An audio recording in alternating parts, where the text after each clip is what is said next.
তা আপনি এখন কি কাজ করেন? আমি আমিও একটা কোম্পানিতে কাজ করি। আপনাদের কোম্পানির নামটা? আমাদের কোম্পানির নামটা হচ্ছে international company of unnatural plastic limited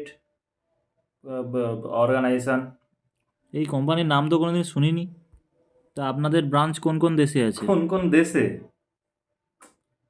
তার চেয়ে আমি আপনাকে সমস্ত দেশের নামই বলে দিই। তার মানে সমস্ত দেশে আপনাদের ব্রাঞ্চ আছে? হ্যাঁ, সমস্ত দেশে আছে আমাদের কোম্পানি, সব জায়গায়। বলছি না, বড় কোম্পানি। আপনাদের কোম্পানির সিইওর নামটা বলুন তো। মানে আমার সিওর নাম হচ্ছে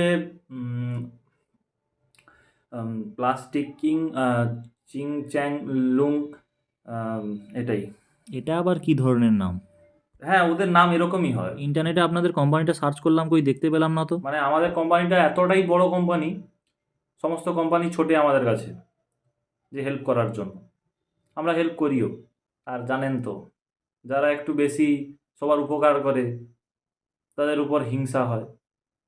এই জন্যই হিংসাবশত আমাদের নাম নেই। তা আপনারা কেমন প্লাস্টিক তৈরি করেন একটু বলুন দেখি পদ্ধতি।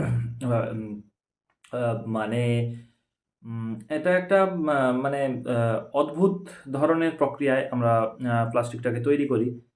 আম, গাছের পাতা দিয়ে প্লাস্টিক তৈরি করি। ধুস, কি বলছেন? হ্যাঁ, মানে প্রথমে আমরা গাছের পাতা ছিঁড়ে আনি। তো তারপরে আমরা গাছের পাতাটাকে জলের সঙ্গে মেশাই। মেশানোর পর আমরা প্লাস্টিকে ঢেলে দিই, এবং গাছের পাতা এবং জল দুটো যদি বার করে নিই, কি পড়ে থাকবে? প্লাস্টিক পড়ে থাকবে। প্লাস্টিক। তো এরকমই আমরা প্লাস্টিক তৈরি করি। আচ্ছা, আপনাদের না, কোম্পানি। না, আমি আর আপনাকে এই ব্যাপারে ইনফরমেশন দিতে পারছি না। অনেক ঢপ মেরেছি, আর মারতে পারছি না।